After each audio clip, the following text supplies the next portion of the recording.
privilegio una vez más estar aquí hablando o compartiendo la palabra. Siempre es un honor que personas como nosotros, falibles y caídas, podamos hablar de un Dios que es santo y que nos supera y que nos excede en todos los sentidos.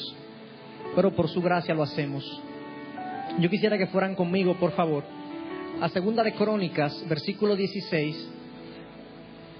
Bien, dice el texto de esta manera: en el año 36 del reinado de Asa, subió Baasá, rey de Israel, contra Judá y fortificó Ramá para prevenir que nadie saliera o entrara en ayuda de Asa, rey de Judá.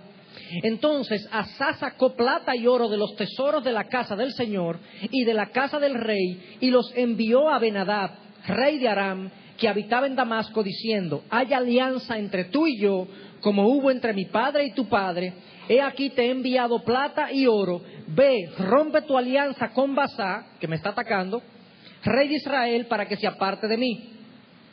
Y escuchó Ben-Hadad al rey Asa, y envió a los jefes de sus ejércitos contra las ciudades de Israel. Y conquistaron Gijón, Dan, Belmaín y todas las ciudades de almacenaje de Neftalí. Y sucedió que cuando Baasá lo oyó, dejó de fortificar Ramá y entonces abandonó su obra. Entonces el rey Asa trajo a toda Judá y se llevaron las piedras de Ramá y la madera con que Baasá había estado edificando, y con ellas fortificó Geba y Mispa.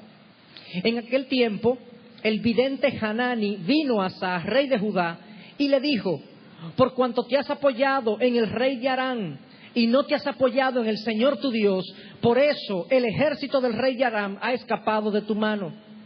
¿No eran los etíopes y los libios un ejército numeroso con muchísimos carros y hombres de a caballo?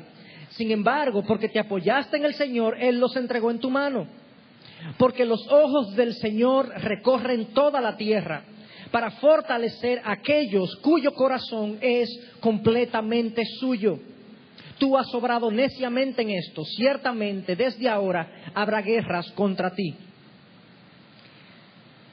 En este pasaje hay una historia un poco triste por la situación que vive el rey Asa y por lo que el rey Asa llegó a ser.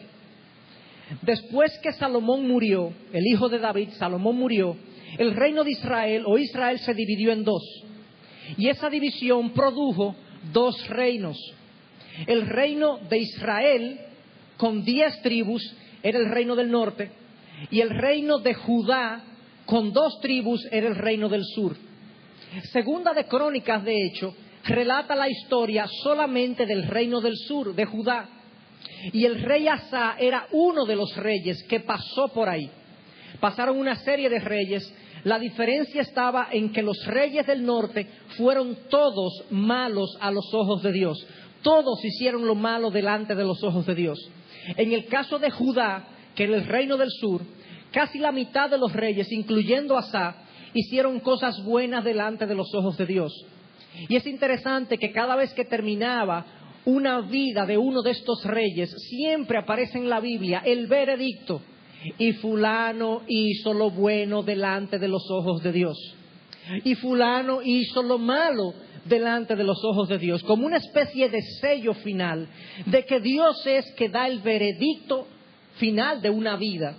Dios es que sabe al final, el balance que cuenta al final de mi vida no es si yo he sido próspero, no es si yo he sido popular, no es si yo he sido profesionalmente exitoso. El balance que cuenta es: ¿he hecho yo lo bueno o lo malo delante de los ojos de Dios? Él es que pone el sello final en nuestra vida. El que escribe el último comentario sobre nuestras lápidas es Dios. Y ojalá que cada uno de nosotros estemos siempre buscando, interesados en que el comentario final de Dios en nuestras vidas es que Héctor hizo lo bueno delante de los ojos de Dios, o fulano hizo lo bueno delante de los ojos de Dios, porque de ahí viene al final mi aprobación, de ahí es que viene el sentido de mi vida. En el caso del rey Asa, rey de Judá, Héctor era un buen rey. Era un rey que había hecho lo bueno delante de los ojos de Dios. Si nos vamos un poquito detrás, en el capítulo 14, versículo 2, ahí mismo, un versículo y medio atrás, 14:2, miren lo que dice la palabra: y Asa hizo lo bueno y lo recto ante los ojos del Señor su Dios. Asa había sido elogiado por Dios, había sido elogiado por el escritor de Crónicas, diciendo que había hecho lo bueno, pero por alguna razón, como vamos a ver un poquito más adelante, se alejó de esa confianza inicial, se alejó de ese hecho inicial, de que él hizo lo bueno delante de los ojos de Dios, pero no terminó su vida de esa manera. Llama la atención que en los primeros 35 años del reinado de Asa, él hizo lo bueno delante de los ojos de Dios. En el año 36, que es el año que nosotros vamos a comenzar a estudiar en el día de hoy, él comenzó a desviar su corazón. ¿Pero qué él hizo en esos primeros 35 años? Bueno, lo primero que hizo fue que en un momento dado vienen contra él un gran contingente de guerreros, de personas que eran los etíopes y los libios. Eso lo vemos en el capítulo 14, versículo 9. Si ustedes me acompañan ahí, se van a dar cuenta que dice lo siguiente: y salió contra ellos Sera, el etíope, con un ejército de 1,000,000 de hombres y 300 carros, y vino hasta Maresa, y Asa salió a su encuentro, y se pusieron en orden de batalla en el valle de Cefata junto a Maresa. Miren la extraordinaria confianza ahora de Asa en su Dios en esa primera batalla. Entonces Asa invocó al Señor su Dios y dijo: Señor, no hay nadie más que tú para ayudar en la batalla entre el poderoso y los que no tienen fuerza. Ayúdanos, oh Señor Dios nuestro, porque en ti nos apoyamos y en tu nombre hemos venido contra esta multitud. Oh Señor, tú eres nuestro Dios, que no prevalezca el hombre alguno contra ti. Luego de esa victoria, el pueblo se regocijó, Asa se regocijó. Luego de esa victoria, Asa incluso buscó todos los lugares de idolatría de Judá y los destruyó, incluyendo su propia madre, que era idólatra al dios Asera. Asa tomó la estatua de Asera que su madre idolatraba y la destruyó y la quemó, y llamó al pueblo a invocar y adorar solamente a Jehová Dios. Eran buenos tiempos. Eran tiempos de paz, tiempos de prosperidad, eran tiempos de salud espiritual, eran buenos tiempos. Pero en el año 36, largos años después de que estos buenos tiempos sucedieron, algo pasó en el corazón de Asa, que cuando le vino el próximo enemigo, en este caso, no un extranjero, no un etíope, no un libio, sino el otro reino de Israel, una guerra civil, por así decirlo, judíos contra judíos. En esa situación, él no buscó ayuda en Dios, sino que buscó ayuda en otro rey, el rey de Aram, para que le sirviera de defensa. Y esa es, como vamos a ver ahorita, la confrontación principal que Dios le hace. Esa búsqueda de ayuda y soporte y apoyo en otro lugar que no era Dios. Pero ¿qué pasó en el corazón de Asa? ¿Fue el tiempo que diluyó su fe? ¿Fue el tiempo que hizo que al final él no confiara tanto en Dios? ¿Fue que su confianza personal aumentó a tal punto que se dio cuenta que él no necesitaba tanto a Dios? No sabemos cuál es el efecto que el tiempo tiene en el corazón del ser humano, pero sí sabemos por otros textos de la palabra que en la medida que pasa el tiempo el cristiano pierde fuerza, los pastores se desaniman, las ovejas se descarrían, la gente comienza a dudar de su fe, comienza a dudar de su confianza en Dios, comienza a ver las cosas de manera diferente. Ya lo que antes le apasionaba de Dios, ahora no le apasiona de Dios. La palabra no le entusiasma, la oración no le llama. Por alguna razón, el tiempo termina llevándose el primer amor. Esa es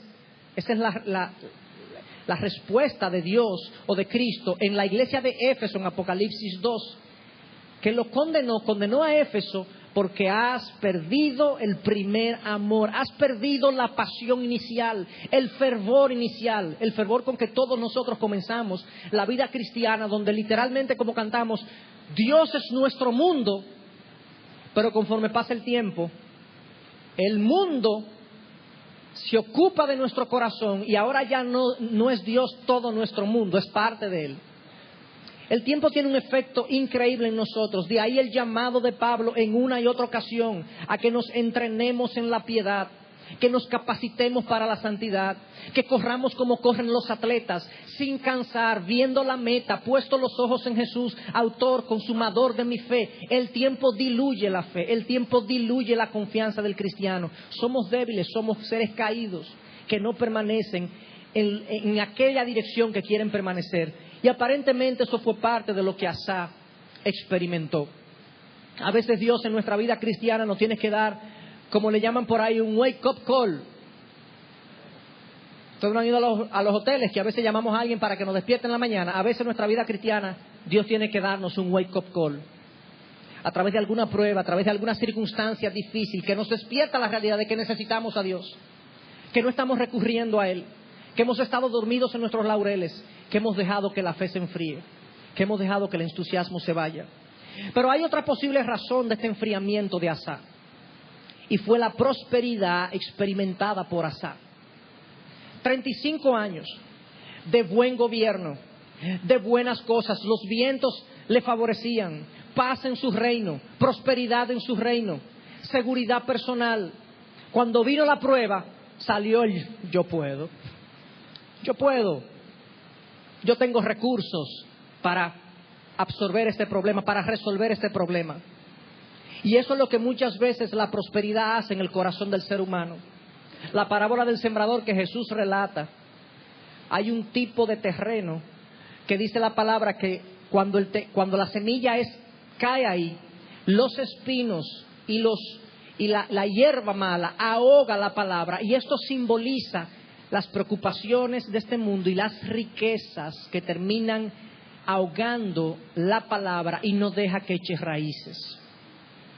La confianza en lo material, la confianza en lo que tenemos, en lo que poseemos o en lo que podemos hacer, enfría nuestro amor por Dios, enfría nuestra necesidad de recurrir a Dios, nos aleja. Y muchas veces la condición de un corazón que está en prueba es mejor que la condición de un corazón que está en buenas. Qué paradójico, ¿eh? Que cuando estamos en buenas se supone que deberíamos agradar todavía más a Dios, que es el que nos ha dado la prosperidad de la cual disfrutamos. Pero entonces recurrimos a Dios para que nos ayude, para que nos sostenga, para que nos provea. Él nos provee, y lo que Él nos da al final entonces termina trabajando en la contra de nuestra vida espiritual. Así somos de débiles, de falibles, de caídos. Por eso nuestra confianza en Dios debe ser siempre un foco de atención en nosotros. No sabemos qué le pasó a Asa. Lo cierto es que él no recurrió a Dios en el momento de la prueba. Cuando vino el ataque de Israel, una guerra civil, cuando vino el ataque, su primer recurso no fue: Señor, como fue con los libios y los etíopes, Señor, a ti venimos, a ti clamamos, tú eres el que se pone entre el poderoso y el que no tiene fuerzas. No, su primera llamada, si es que iba a ser así, pero no era así, su primera llamada fue: rey de Siria, rey de Aram, necesito que hagas un pacto conmigo, que rompas tu pacto con Israel y hagas un pacto conmigo. ¿De dónde sacó recursos Asa para pagarle a este rey de Aram?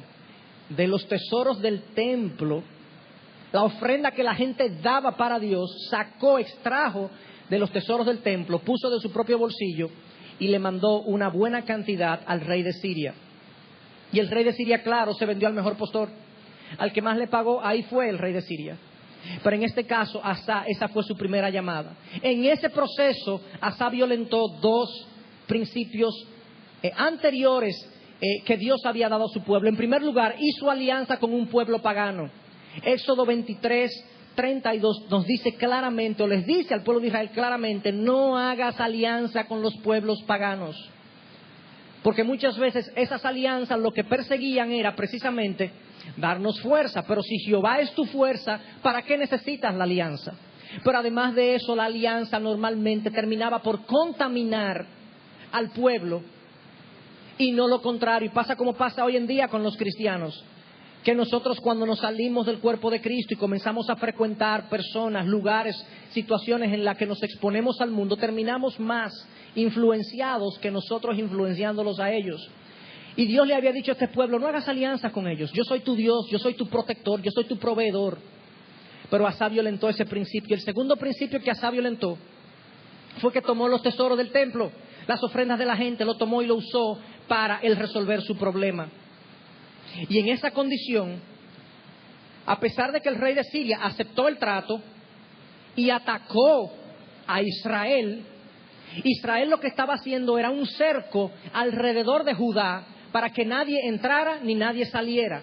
Y literalmente cuando una zona nadie puede entrar y nadie puede salir, se le acaban las provisiones, se le acaba el alimento, se le acaba el agua. Y esa técnica era muy común, que se cercaban los poblados y literalmente se dejaban morir de inanición. O cuando estaban débiles, entonces el ejército contrario entraba, ya debilitados ellos por el hambre y la sed, y ocupaban el lugar. Y eso es lo que estaba haciendo Israel, construyendo un cerco alrededor de Judá. Vino el rey de Siria y evitó que ese cerco se hiciera, y eso fue lo que sucedió. Las cosas le salieron bien a Asa.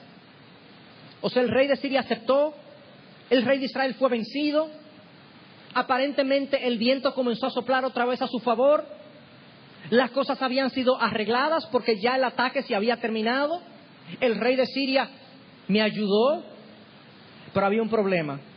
Dios no estaba agradado con el proceder de Asa. Y muchas veces nosotros también en nuestras vidas procedemos de una manera que no le agrada a Dios, pero pensamos que como las cosas están yendo bien, debe ser porque Dios está apoyando mi proceder. Debe ser porque Dios de alguna manera ha abierto esta puerta. Y ciertamente Dios abre muchas puertas, pero las puertas que Dios abre son consistentes con su palabra. ¿Cuántas veces nosotros, yo mismo, he hablado con diferentes personas, sobre todo muchachas cristianas comprometidas con Dios, que se sienten atraídas hacia un muchacho que no es hijo de Dios, un no creyente?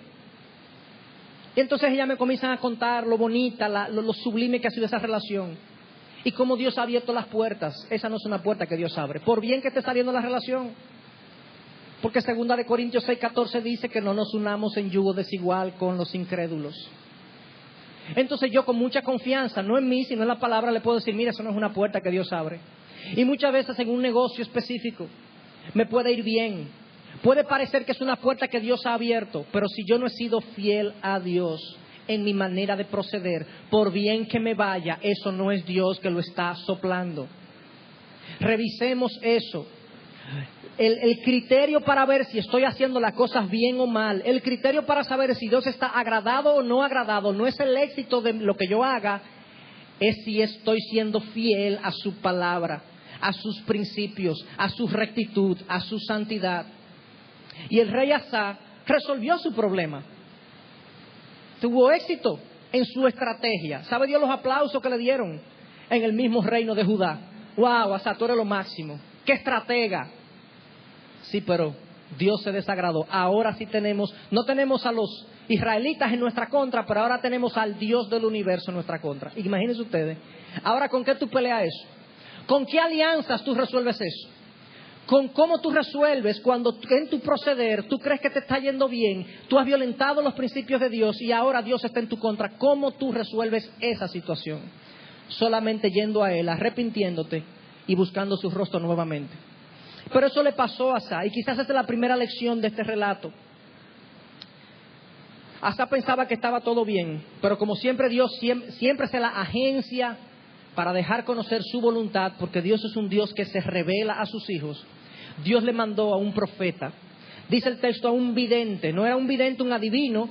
Lo que pasa es que la palabra nos está diciendo posiblemente que la forma como Hanani, que era el profeta, recibía su revelación no era por audible, sino que era por visión. Como muchos otros profetas, en el caso de Daniel vio muchas visiones y pudo escribir de esas visiones. Hanani recibía en visión lo que tenía que decir. Y Dios manda a Hanani, así como Natán fue enviado a David para confrontarlo, Dios manda a Hanani a confrontar a Asa y decirle, ¿qué te ha pasado, Asa? ¿Por qué has procedido de esa manera? Y miren el texto en el versículo 7, lo que le dice, por cuanto te has apoyado en el rey de Aram y no te has apoyado en el Señor tu Dios, por eso el ejército del rey de Aram ha escapado de tu mano. Y ahora le pregunta, ¿no eran los etíopes y los libios un ejército numeroso con muchísimos carros y hombres de a caballo? Sin embargo, porque te apoyaste en el Señor, Él los entregó en tu mano. Al final hay un reclamo. Le dice, ¿por qué tú buscaste ayuda en otro lugar? Yo soy tu protector, yo soy tu escudo, por delante, por detrás. ¿Qué necesidad tenías tú de ir a buscar ayuda con el rey de Aram? Yo te he mostrado que yo te protejo. Cuando vinieron los libios, 1,000,000 de hombres en tu contra, me buscaste, clamaste a mí, te respondí. ¿Qué te ha pasado, Asa? Su corazón se ha enfriado su entusiasmo se ha perdido, su confianza en Dios ha disminuido, o su confianza en sí mismo ha aumentado. No sabemos, pero ciertamente el corazón de Asa estaba muy lejos. Y esta es la confrontación de Hanani a Asa. Es bueno ver cómo Dios, a través de la historia, siempre tiene un vocero, siempre tiene una manera, una forma de decir algo, a pesar del costo que eso implica. Ustedes saben lo que es pararse frente a un rey en esa época, dadas las condiciones que implicaba ser rey, que era un pleno poder que tenía, un absoluto poder sobre las vidas de la gente, y decirle en su cara al rey, decirle, por cuanto te has apoyado. Yo me imagino a Hanani, yo no sé si lo señaló, pero como que esta expresión no tiene otra manera que no sea señalando, así que queda bonito, ¿verdad? Por cuanto te has apoyado, ¿verdad? Te has apoyado en el rey de Aram y no en el Señor tu Dios. Eso molestó a Dios. Su manera de proceder molestó a Dios. Le había ido bien, había resuelto su problema. Aparentemente, wow, Dios, abriste la puerta. No, esa no es mi puerta. Esa puerta violenta mi palabra. Esa puerta no fue fiel a mi palabra y a mi revelación. Esa no es una puerta que Dios abrió. Y Hanani lo confronta de esta manera y le hace la pregunta: yo no te he demostrado mi poder. Yo no he sido lo suficientemente claro contigo de que yo soy tu protector. Y aquí se ve el corazón celoso de Dios por sus hijos. Y entiéndame, hemos hablado de eso aquí en otras ocasiones. Dios es celoso, pero no celoso a nuestra manera. El celo del ser humano es un celo posesivo. Es un celo que quiere el sujeto de su celo, lo quiere para sí, porque tiene un beneficio de tenerlo para sí. Dios no cela de esa manera porque Dios no nos necesita. Dios cela porque Él sabe que siendo sus hijos, cuando vamos y buscamos ayuda en otro lugar, en otra persona, en otro Dios, si es que hay, no hay, nosotros somos los afectados. Él nos cela por nuestro beneficio. Y Dios celó aquí a Israel y le dice: ¿por qué te fuiste? ¿Por qué no me dejaste ayudarte? ¿Por qué no clamaste a mí en tu momento de necesidad? Nos viene a la cabeza la palabra de Jesús que le decía a sus discípulos que el reino de Dios es para aquellos que tienen el corazón como un niño. ¿Y cuál es la condición básica de un niño? Bueno, yo decía que hace como 2 o 3 días, yo llegué a mi casa como a la 1:30 de la tarde. Y cuando entré en la sala, ahí estaba mi hijo de 1 año y medio, durmiendo, con su uniforme del colegio puesto, abajo del abanico, en un colchoncito en el piso. Entonces yo me quedo viéndole la cara, tenía la boca media abierta. Y nos vino esa expresión. Yo estaba sumamente cargado, tenía muchas cosas en el trabajo, tenía muchos compromisos. Yo venía cargado, pero él se veía tan tranquilo. Y como que en mi mente yo dije: este sí está bien.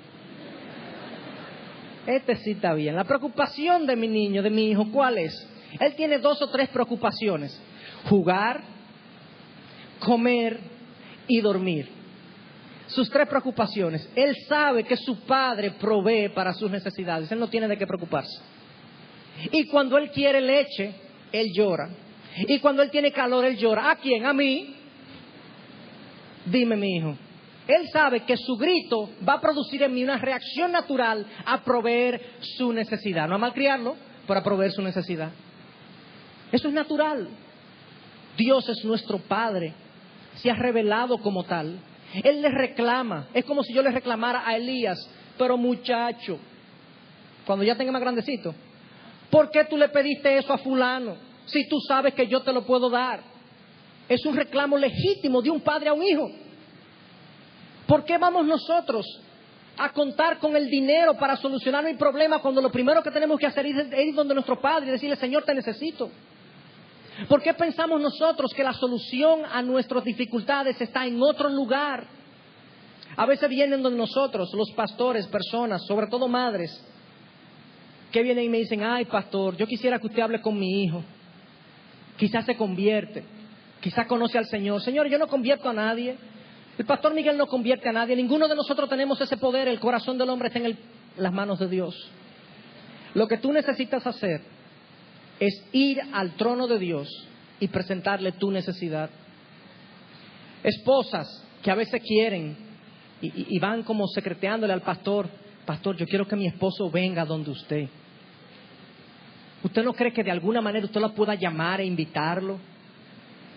Como manejando la cosa, como Asa, una alianza con el pastor para que te venga. Presente su necesidad delante de Dios. Y si Dios le pone en el corazón que nosotros seamos los instrumentos, Dios va a producir la circunstancia para que traiga a su esposo. Nosotros no somos los que solucionamos ese problema. A veces es una enfermedad. Y el primer recurso que usamos, legítimo, un recurso legítimo, pero no debe ser el primero. El médico, el seguro, está actualizado. La primera cosa que hay que hacer ante una enfermedad, por pequeña que sea, es orar, buscar el rostro de Dios, ir donde Dios y pedirle al Señor, Señor, ayúdanos. Es una gripe, es un catarro, es una flema, es un dolor de barriga. Eso fue algo que a mí se me quedó sembrado en el corazón. Yo recuerdo en mi niñez, por la gracia de Dios, no me importaba lo que pasara en mi vida, en nuestras vidas. Un estrellón en una bicicleta, un dolor de cabeza, una gripe, un problema estomacal. Lo primero que se hacía era orar, para que Dios sanara la enfermedad. Dios es poderoso y lo puede hacer. Claro, después de esa oración, vemos el desarrollo y recurrimos a los medios legítimos que Dios nos ha provisto. Pero Dios es nuestro primer recurso. Dios se lo reclama a Asa y se lo reclama a cada uno de sus hijos. ¿Por qué te vas a buscar apoyo en otro lugar? Muchachas que quieren casarse. Y hay un refrán por ahí que dice que lo que no se muestra no se vende. Entonces comienzan a usar una serie de estrategias de vestimenta, de cambiarse, de ir a ciertos lugares. No, porque si me quedo en la iglesia, imagínate, nunca va a aparecer nada. Hermanas, a donde Dios está su esposo, donde Dios está su esposo. No es en un lugar, no es que tú tienes que salir del cuerpo de Cristo a buscar un hombre y a pescarlo para traerlo. No es aquí que va a encontrarlo. Y en el medio que Dios te ha colocado. A veces tenemos situaciones de tentaciones en nuestra vida. Y creemos que la tentación es fuerza de voluntad. Sí es fuerza de voluntad, pero acuérdense la expresión de Cristo a los discípulos: orad y velad para que no entréis en tentación. Primer recurso. Más que el recurso psicológico, del dominio propio. El primer recurso es: Señor, ayúdame. A ti clamo. Yo no puedo contra esta tentación, pero tú, en tu poder, yo sí puedo. Es una vida de una confianza infantil. Un corazón como de niño que Dios está buscando. Un corazón que el primer grito de mi vida sea a mi Dios, a mi Padre. Y Dios se lo reclama a Asa.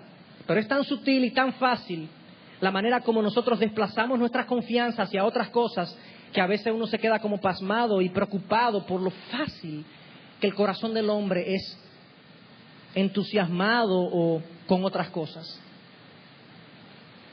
Luego viene el versículo quizás, para mí, de esta mañana, quizás más revelador del corazón de Dios en este texto.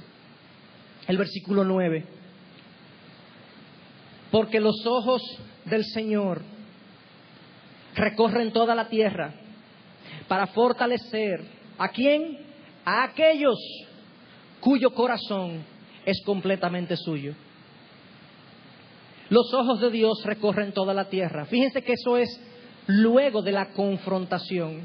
Asa, déjame decirte que tú has recurrido a otro rey, le has fallado a tu Dios, has revelado falta de confianza, falta de fe en tu Dios.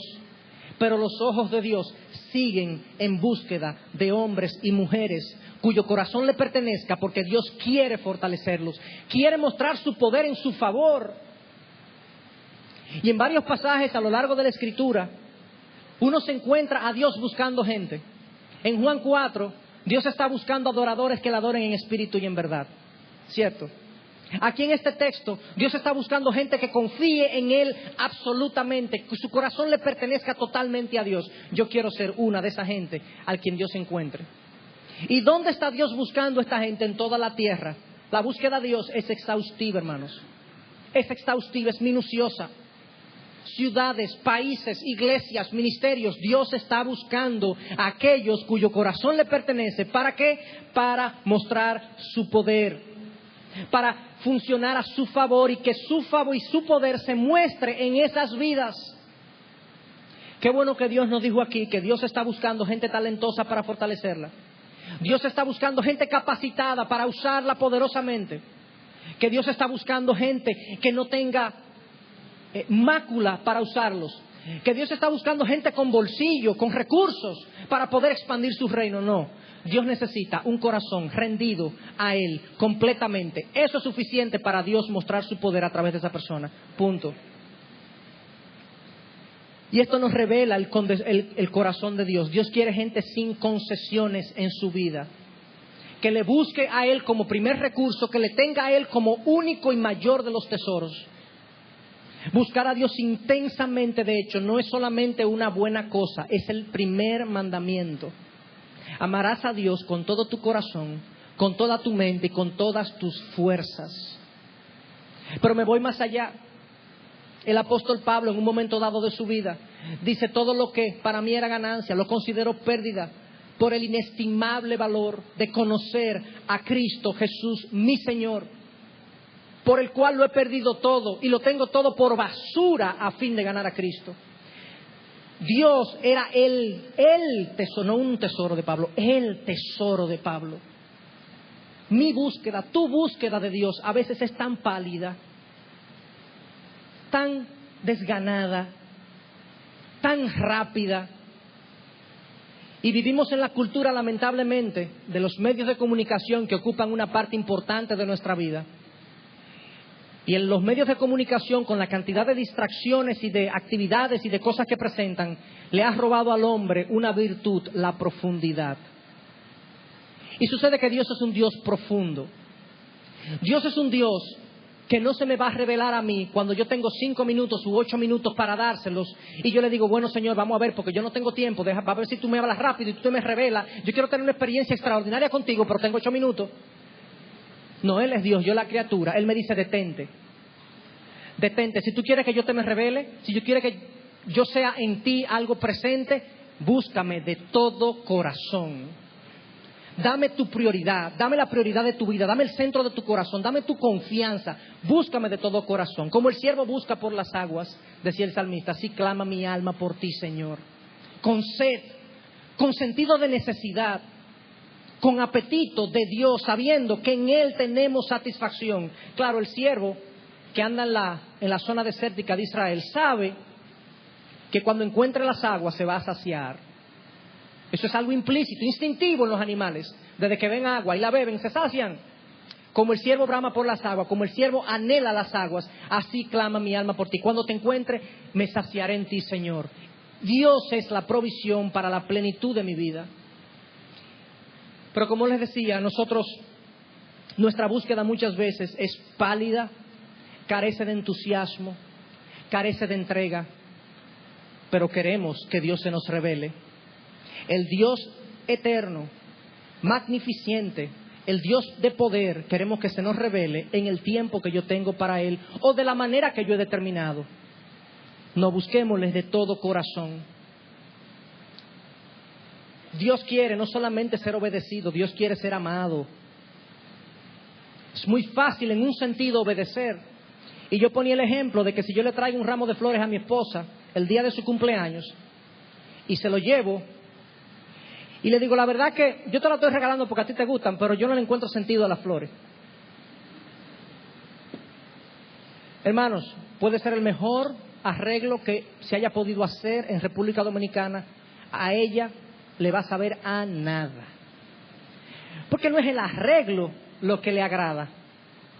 Es el amor que pongo yo en regalarle el arreglo. Es el amor en entregarle parte de mi corazón con un instrumento como el arreglo.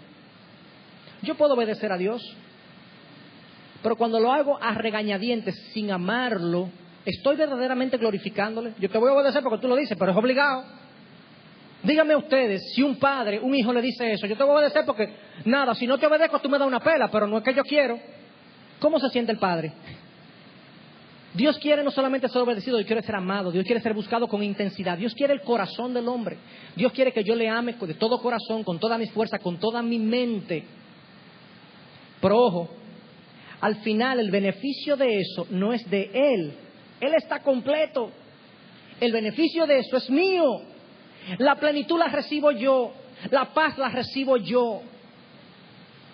Y le sucede como a estas personas que practican este deporte, que es bajando montañas. Ustedes saben que hay deportes que es el alpinismo, que es subiendo montañas. Hay otros que es bajando montañas con sogas. Ponen unas sogas y la persona tiene que irla bajando de espaldas. Y la técnica para bajar correctamente la montaña es colocarse en 90 grados con los pies como si estuviéramos parados en la montaña, pero dejando descansar todo el peso en la soga. Si no es así, no se puede bajar. Lo que pasa con los novatos en ese deporte es que los novatos le dicen que es así, pero es duro cuando uno está a 2000 pies de altura. Le dicen, no, tírate para atrás. No, espérate, deja ver. Y uno comienza como a soltar a ver si la soga no se rompe. Ok, entonces uno va poquito a poco. Entonces, ¿qué pasa? Que el que se agarra de frente, el que se trata de agarrar con sus brazos, se resbala y se pela todo adelante. La técnica es, deja reposar tu cuerpo 90 grados en la montaña y así bajas corriendo por la montaña. De la misma manera, muchas veces Dios nos pide una confianza absoluta en Él. Dios nos pide un descanso en su mano, un reposo sabiendo que Él me tiene en su mano. Pero muchas veces decimos, no, Señor, espérate, mi trabajo, no, mi casa, mi hijo, mi esposo. Es en Él que queremos que descansemos. Y Él hará, Él está buscando, haciendo un search en la tierra, buscando a aquellos cuyos corazones son completamente suyos. ¿Seré yo, seré tú ese hombre? Porque cuando lo seas, Dios te va a fortalecer y Dios va a mostrar tu poder en ti, su poder en ti. Vamos a orar. Señor, te alabamos y te bendecimos. Tú eres un Dios majestuoso, grande, extraordinario, pero eres un Dios cercano a nosotros también. Eres un Dios que nos amas y deseas que nosotros te amemos. Eres un Rey que nos ha salvado y que se ha acercado a nosotros. Señor, perdónanos si en nuestra falencia, en nuestra debilidad, Señor, hemos sido desconfiados de tu poder. Hemos juzgado mal, hemos limitado tus recursos, no hemos creído en tu amor incondicional. Pero queremos hoy en día salir de aquí, Señor, totalmente descansados y reposados en tu mano, sabiendo que tú tienes control de mi vida y de todo cuanto sucede. Señor, ayúdame, dame la agudez de mente de recurrir a ti como primer y único recurso para mis necesidades. Tú me amas, Dios. Tú esperas que yo haga y actúe de esa manera.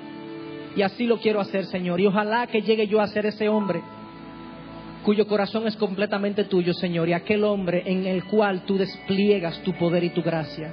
En el nombre de Jesús. Amén. Amén.